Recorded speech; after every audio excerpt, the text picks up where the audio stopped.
Ya, pemirsa, Presiden Joko Widodo menginstruksikan agar jajaran pemerintahan senantiasa mendukung upaya peningkatan lifting minyak bumi.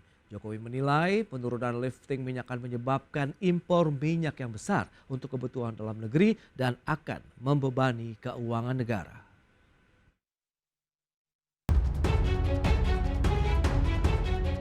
Yang kedua, yang pertama hilirisasi, yang kedua saya titip yang berkaitan dengan lifting minyak harus naik.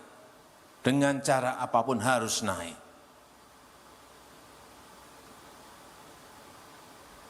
Sumur-sumur yang kita miliki produktifkan. Karena begitu produksi turun, uang yang dikeluarkan kita besar sekali. Demikian arahan Presiden Joko Widodo kepada jajaran Kementerian Energi dan Sumber Daya Mineral untuk senantiasa berupaya meningkatkan lifting minyak bumi di Indonesia. Menurut Jokowi, penurunan produksi minyak bumi yang terjadi di Indonesia saat ini menjadikan negara harus mengeluarkan biaya yang sangat besar. Sebelumnya, Menteri Energi dan Sumber Daya Mineral Bahlil Lahadalia menegaskan akan memangkas proses perizinan yang dianggap terlalu berbelit-belit sebagai langkah penting untuk meningkatkan lifting minyak bumi Indonesia. Bahlil mengakui sebelumnya terdapat lebih dari 300 aturan perizinan terkait lifting minyak bumi yang saat ini sudah dipangkas menjadi sekitar 200 aturan perizinan. Selain itu, Bahlil juga mengambil inisiatif untuk merampingkan kriteria skema gross pay dengan cost recovery dari semula 29 item menjadi hanya 5 item. Pemangkasan ini diharapkan memberi keleluasaan bagi kontraktor dalam memilih jalur terbaik untuk dapat mempercepat proses lifting minyak bumi. Dengan langkah tersebut, pemerintah berharap dapat mempercepat proses lifting minyak bumi serta mampu mendorong kontraktor untuk lebih aktif dalam pengembangan sumur-sumur minyak yang ada.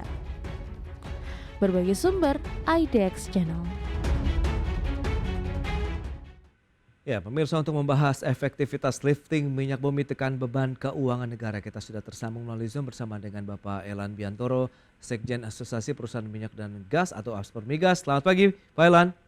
Selamat pagi Mas Prasetyo Wibowo, selamat pagi para pemirsa IDX. Baik, terima kasih atas waktunya dan kita sapa juga sudah ada Bapak Satya Widyayuda, anggota Dewan Energi Nasional tahun 2020 sampai dengan 2024.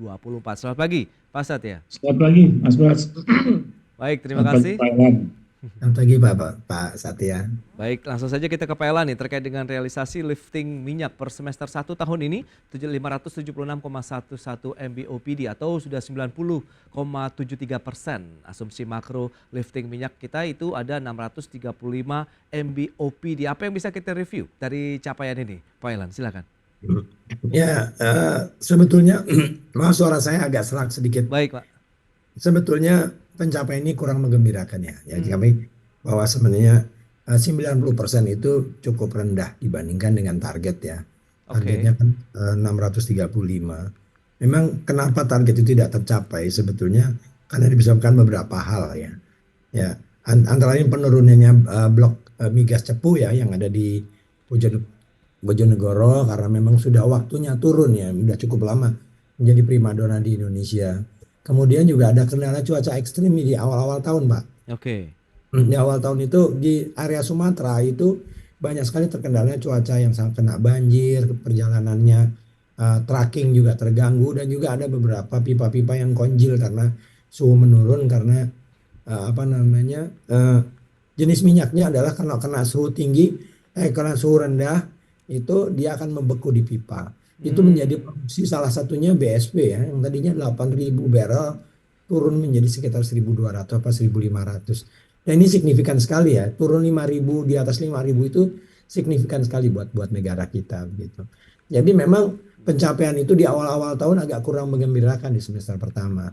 Namun harapan kita bahwa di semester kedua ini bisa memperbaiki ketertinggalan di semester pertama. Jadi di Q3 dan Q4 nanti akan banyak tambahan-tambahan produksi gitu. Itu harapan kita ya karena Banyuurip pun sudah mulai ngebor 2 well yang target plastik ya yang saya dengar itu produksi hasilnya cukup menggembirakan dengan tambahan produksi 13.000 barrel. Kemudian Bumi Siak Pusaka sudah mulai normal produksinya dan Jangan lupa bahwa Rokan ini sangat bagus ya progresnya ya. Meningkat ya di Rokan ini dengan agresivitas pengeboran yang cukup kuat ya, sehingga otomatis memang produksinya menjadi naik dan sekarang menjadi ranking 1 ya. Yang tadinya ranking 2 di bawah Banyurip atau Cepu. Nah, sekarang ranking 1 tertinggi produksi adalah dari Blok Rokan. Saya Baik, kira baik. demikian, Pak. Oke, Pak Elan. Nah, Pak Satya dari Dewan Energi Nasional, sudut pandang Anda terkait dengan bagaimana perkembangan lifting minyak bumi kita, upaya-upaya kita untuk terus meningkatkan lagi lifting minyak kita begitu, Pak? Ya, ini kan sebetulnya permasalahan yang terjadi dari waktu ke waktu ya. Oke. Jadi kita melihat tren daripada produksi minyak dan kondensat. Kalau saya pakai rentang waktu 2011 sampai 2024 lah ya, itu hampir setiap tahun itu penurunannya dari tahun yang sebelumnya itu kisarannya antara 3 sampai dengan 7%. Ya kalau kita lihat, misalkan prognosa di tahun 2024 itu kita melihat penurunannya udah 4,5% dari capaian di tahun 2023. Jadi kalau misalkan nanti prognosa ini terjadi betul di tahun sampai dengan akhir tahun 2024 itu 578 ribu barel per harinya, itu sudah turun 4,5%. Jadi memang ini menjadi PR yang tidak mudah ya, karena korelasinya tidak hanya hasil daripada produksi hari ini, tetapi juga masa yang akan datang. Maka saya katakan bahwa kenapa perbaikan investasi di sektor hulu itu menjadi penting. Oke. Ya, kita harus akuin bahwa beberapa waktu yang lalu dengan adanya euforia transisi energi dengan mengemukakan bahwa Indonesia akan net zero tahun 2060, lantas dimaknai bahwa kita akan lari kepada renewable sehingga energi yang berbasis fosil itu sedikit banyak tidak terlalu menjadi fokus. Itu menurut saya juga perlu nanti ke depan ya, saya yakin di pemerintahan Pak Prabowo Gibran ini akan menjadi fokus ya, karena fosil itu sangat penting untuk Indonesia, dan tidak cuma Indonesia, ini sudah diuji beberapa kali pertemuan, termasuk pertemuan G20 yang pada akhirnya tidak bisa mencapai satu kesepakatan dalam konteks bagaimana mencapai net zero, tetapi lebih diserahkan kepada masing-masing negara. Dan masing-masing negara ternyata mereka juga memilih bahwa energy security menjadi sesuatu yang utama.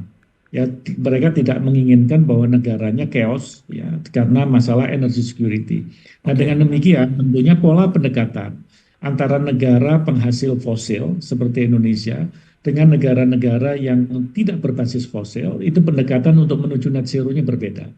Nah, ini kenapa menjadi penting sebagai latar belakang kita diskusi hari ini. Karena dengan demikian kita harus menyadari untuk balik lagi kepada strategi awal bahwa industri fosil tidak bisa dibiarkan begitu saja. Ya, karena kita jangan sampai mempunyai persepsi bahwa dengan diam mereka berhasil dan mereka berkontribusi pada negara. Nampaknya tidak demikian, karena ini banyak sekali lapangan tua ya yang mesti perlu diperbaikin. Ya, hari ini tadi Pak Elan sudah mengatakan ada beberapa permasalahan cuaca, itu kan masalah-masalah yang dihadapi hari ini gitu ya. Tetapi kalau kita melihat dalam prospek jangka panjangnya, itu investasi, iklim investasi yang harus kita benahi dari waktu ke waktu ya, supaya industri fosil ini menjadi lebih atraktif kembali gitu.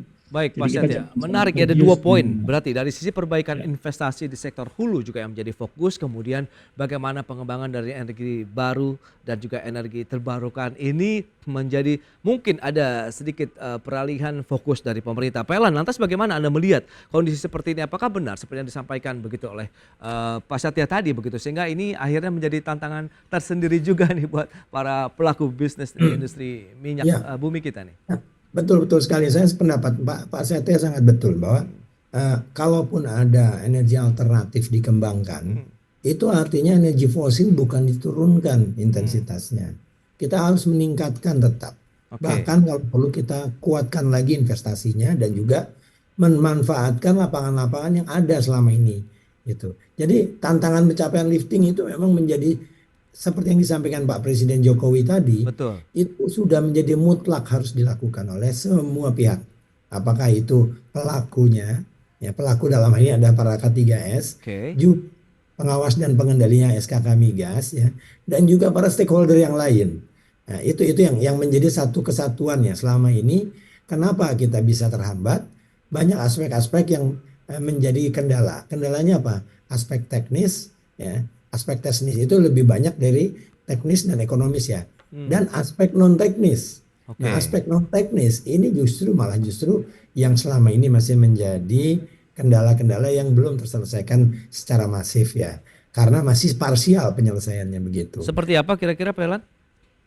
Nah, tadi yang ada sepintas dikatakan oleh Pak Bahlil ya, Pak Oke. Menteri ESDM, ada 200 lebih yang sudah sampai ke 200 lebih perizinan-perizinan ya.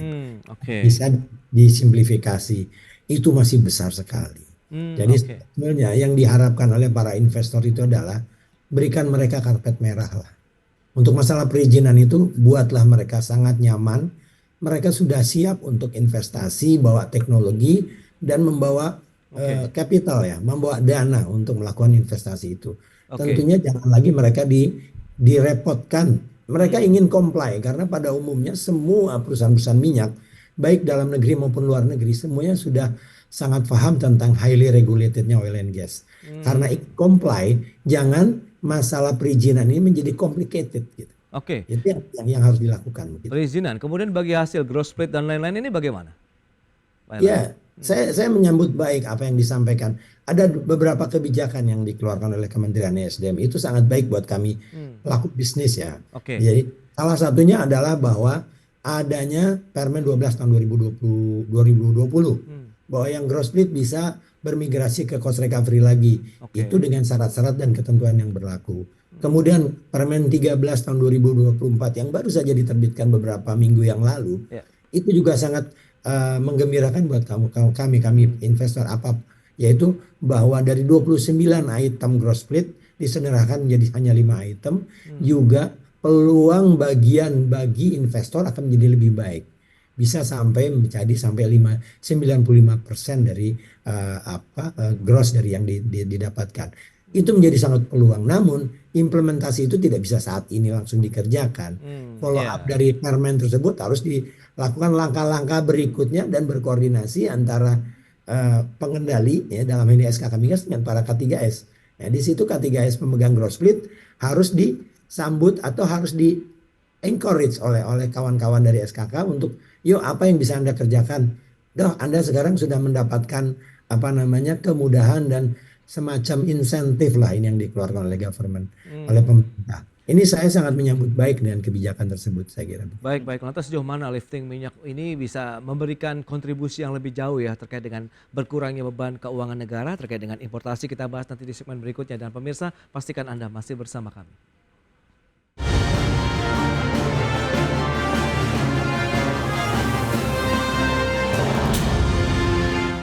Baik pemirsa, terima kasih Anda masih bergabung bersama kami dalam Market Review, dan kita akan lanjutkan kembali perbincangan menarik ini bersama dengan Bapak Elan Biantoro, Sekjen Asosiasi Perusahaan Minyak dan Gas atau Aspar Migas, dan juga Bapak Satya Wida. Beliau adalah anggota Dewan Energi Nasional periode 2020-2024. Baik, langsung saja kita ke Pak Satya. Ini bagaimana lantas sejauh mana kontribusinya kalau kita bicara mengenai lifting minyak bumi kita yang masih terus digenjot, begitu diupayakan untuk bertambah, tapi di satu sisi kita bisa mengurangi beban keuangan negara dari importasi minyak bumi kita sendiri. Ya, silakan. memang di dalam kebijakan energi nasional kita itu kalau kita melihat ke depan ya, kalau kita aspek ke depan itu memang kita harus menuju kepada energi bersih. Ya. Ya. Jadi kita istilahnya decarbonize fosil. Jadi kalaupun kita masih fosil itu cukup menjadi jembatan atau andalan saat ini, maka kita harus decarbonize. Jadi kita harus mengurangi kadar karbon terhadap semua aktivitas yang ada di energi fosil. Maka muncul yang namanya carbon capture dan capture utilization storage ya. Itu cara-cara kita bagaimana kita bisa dari karbon yang terekspos bisa kita capture, bisa kita store dan bisa kita utilisasikan. Nah, itu harus menjadi cara-cara kita menuju daripada energi bersih. Yang dimaksud dengan Bapak Presiden itu adalah kondisi saat ini, di mana kebutuhannya 1,6 juta barel. Kita berbicara hari ini begitu. Ya produksinya kalau kita pakai angka yang more or less gitu ya, itu sekitar 570-an, ya berarti kan masih defisit sekitar 1 juta lebih, ya sedikit, ya otomatis itu menjadi beban negara. Nah ini tentunya harus disikapi di samping kita mencoba menaikkan produksi dengan menambah investasi, iklim investasi yang baik, tadi yang disampaikan beberapa keluhan, ya misalkan menyangkut mengenai bagaimana bisa menghargai kontrak yang ada, tidak muncul peraturan yang berubah-ubah, memberikan kebebasan misalkan siapapun yang berinvestasi di hulu migas itu untuk memilih tipe kontraknya, atau pemerintah lebih memberikan satu ruang gitu ya, dan juga birokrasi yang tadi dikatakan sudah mulai dipangkas, dan juga kita melihat adanya beberapa kewenangan yang ada di daerah, ya walaupun di dalam Undang-Undang Cipta Kerja mencoba untuk disempurnakan ya supaya tidak menimbulkan duplikasi regulasi yang berjenjang dari pusat hingga daerah. Itu cara-cara kita untuk meng-attract investasi. Kenapa ini penting? Karena di dalam dunia hulu migas itu kita mengenal adanya reserve replacement ratio. Jadi bagaimana rasio daripada minyak atau cadangan yang kita miliki dengan yang diproduksi. Kira-kira yang diproduksi itu ada yang gantiin atau tidak. Nah itu ada ukurannya, tetapi mesti diingat cara menghitung reserve replacement ratio kita itu berdasarkan daripada yang sudah disetujui oleh pemerintah. Jadi yang sudah sudah ada WPNB-nya dan juga bahkan di awal tuh ada POD-nya telah disetujui, baru bisa kita hitung kira-kira itu yang menggantikan dari yang kita produksi berapa. Nah itu harus dijadikan cerminan bahwasanya kita bisa menggenjot investasi di sisi hulu. Lantas yang kedua yang tidak kalah penting itu adalah tidak semua barang yang ada di dalam, ya dalam hal ini yang ada di dalam cadangan minyak itu bisa dimonetisasi begitu saja. Kenapa? Karena surface-nya harus juga diperbaiki. Jadi kalau subsurface-nya itu sudah dengan segala macam ilmu teknologi yang bisa dikuasai oleh Indonesia, kita yakin ada cadangan. Tapi bagaimana memonetisasi? Memonetisasi berarti surface-nya juga harus dibuat sedemikian rupa mudah. Ya, jadi peraturan-peraturan yang di surface ini, misalkan ada overlap dengan sawit, misalkan perkebunan sawit, ada overlap dengan aktivitas apa yang di atas, itu bagaimana industri hulu ini bisa diberikan keistimewaan-keistimewaan. Itu sebagai salah satu contoh, sehingga yang tersimpan bisa dimonetisasi, bisa dimanfaatkan dengan mempermudah peraturan-peraturan yang mengatur di surface-nya. Nah, ini kan menjadi satu kesatuan di dalam iklim investasi migas di Indonesia. Dalam skenario besar nasionalnya kita harus mengurangi ya karena kita tahu bahwa bahan bakar minyak ini bukan bahan bakar yang murah ya apalagi Indonesia sudah mempunyai ketergantungan dengan impor ya terhadap kebutuhan. Maka kenapa di dalam strategi untuk pengembangan power plant ya atau pengembangan daripada pembangkit listrik itu harus dari waktu ke waktu mereka dialihkan ya menuju kepada energi yang mungkin masih kita pakai fosil, tapi fosil yang kita miliki lebih besar, yang ibaratnya secara geologis itu kita memang lebih mempunyai keunggulan. Maka kenapa natural gas atau natural gas ini menjadi jembatan ya di dalam skenario kebijakan energi nasional, karena jembatan daripada natural gas menuju kepada renewables itu menjadi sesuatu yang patut menjadi prioritas karena kita tidak lagi minyak kita sudah tahu itu decline karena secara natural ya walaupun kita mencoba mengkais-kais banyak hal termasuk memanfaatkan sumur tua ya sumur-sumur yang idle itu tidak salah, itu merupakan fokus yang benar, namun demikian kontribusinya mungkin tidak signifikan daripada kebutuhan. Maka mengurangi daripada kebutuhan, mengganti, mengkonvert dari kebutuhan bahan bakar minyak menjadi bahan bakar gas, saya rasa menjadi satu pendekatan yang arif. Karena Indonesia jujur kalau kita lihat trennya untuk gas tidak sejelek daripada minyak gitu ya. Kalau kita lihat ada beberapa waktu tahun gitu yang saya melihat bahwa trennya lebih meningkat daripada targetnya, dan realisasinya lebih bagus daripada target. Dan kita melihat juga kita masih mempunyai banyak gas ya, sumber-sumber Ya. gas terutama di Indonesia Timur. Nah itu juga cara kita mengalihkan daripada BBM ke bahan bakar gas. Lantas yang tidak kalah penting kita berbicara konsumsi dulu ini. Jadi demand side manajemennya ini ya. Kalau demand side management dibetulkan, misalkan kebijakan transportasi. Kenapa kebijakan transportasi itu di samping kita mengarahkan mobil kita menuju ke mobil listrik, tetapi juga bisa dari BBM ke BBG. Itu sudah saya minta berkali-kali di waktu saya masih menjadi pimpinan Komisi 7 saat itu ya. Karena dengan shifting antara bahan bakar minyak di transportasi menuju bahan bakar gas di sektor transportasi, itu juga akan mengurangi ketergantungan BBM, ketergantungan impor. Lantas LPG ya, kalau kita berbicara bahwa Presiden beberapa kali mengatakan bahwa kita yang namanya migas itu minyak kita impor, gasnya juga kita impor. Tapi gas yang di sini dimaksud ada LPG. Ya, lah, LPG memang berbeda dengan metana gas atau natural gas yang kita miliki. Namun demikian kita bisa mengalihkan sebetulnya strategi yang sekarang memanfaatkan LPG untuk cooking purposes itu menjadi LPG menjadi natural gas yang kita convert menjadi jaringan gas kota, kan salah satunya. Nah ini sebetulnya cara-cara yang menurut hemat saya bisa mengurangi daripada kebutuhan uang yang dikeluarkan oleh pemerintah di dalam fiskalnya untuk mengimpor baik itu minyak ataupun LPG. Baik Pak Satya. Nah dari Asper Migas sendiri bagaimana strategi ataupun mungkin sudah ada pemetaan terkait dengan langkah-langkah strategis yang akan dilakukan ke depan begitu untuk bisa mengejar, kita tahu target RAPBN 2025 juga akan 605 MBOPD, mungkin memang lebih rendah dibandingkan dengan tahun ini, tapi potensinya sendiri bagaimana dengan tantangan-tantangan yang tadi sudah disampaikan?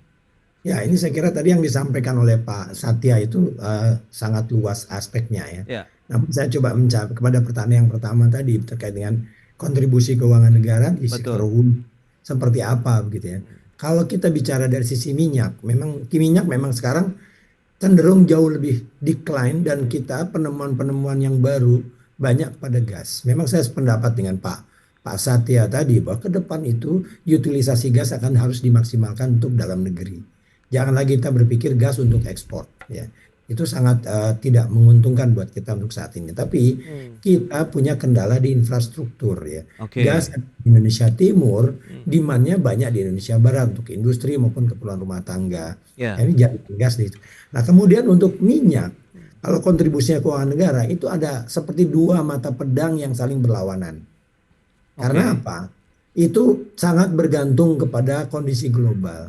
Kalau harga crude oil ya, sampai saat ini kita masih menikmati sekitar hampir $80. Sampai 1 bulan yang lalu itu masih di atas 80 dan 1 bulan terakhir agak turun. Sekarang agak naik lagi. Nah angka itu sebetulnya kurang comfortable buat negara kita. Karena kita import ya. Import itu 1 juta barrel. Artinya kalau dari sisi hulu pebisnis hulu senang harga minyak naik. Tapi negara menjadi kena beban harus mengeluarkan dana untuk impor. Pak Bahlil kemarin menyatakan di media 1 tahun kita harus mengeluarkan uang 500 triliun ya untuk impor minyak. Itu menjadi beban. Nah makanya kenapa kita ingin dari sisi pebisnis dan pemerintah dan negara dalam hal ini yang comfortable itu suasana harga minyak berapa? Itu adalah sekitar 60 sampai 65 sebetulnya. Dari sisi margin, pebisnis minyak masih dapat margin cukup, walaupun tidak lebih. Kalau 80 kami senang sebagai pebisnis.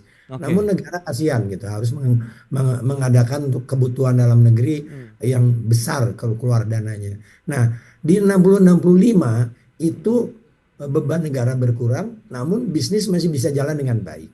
Nah itu. Nah, oleh karena itu terkait keuangan negara, kita betul-betul sangat tergantung dengan kondisi global untuk minyak. Nah, kalau untuk gas, saya sependapat dengan Pak Satya tadi, kita utilisasi untuk semaksimal mungkin dipakai di domestik. Karena apa? Kita harus juga mengurangi penggunaan LPG, karena LPG masih import. LNG ini atau natural gas atau gas metan itu terkendala dengan infrastruktur. Sumber-sumber dan penemuan besar banyak yang belum dikembangkan dengan jumlah cadangan besar pun masih banyak.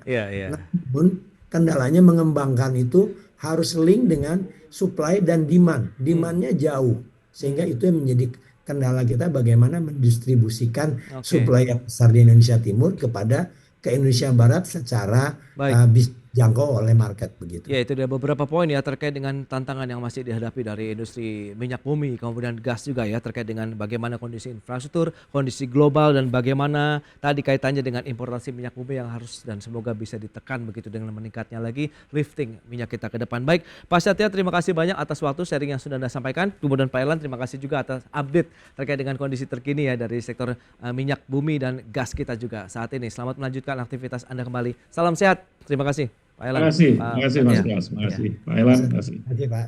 Ya pemirsa, 1 jam sudah saya menemani Anda dalam market review dan perbaharui terus informasi Anda hanya di IGX Channel, your trustworthy and comprehensive investment reference. Jangan lupa saksikan program First Session Closing yang akan tayang pukul 11.30 waktu Indonesia Barat. Karena urusan masa depan harus ke depan, aku investor saham. Ya saya Prasetyo Wibowo beserta seluruh kerabat kerja yang bertugas pamit undur diri. Terima kasih, sampai jumpa.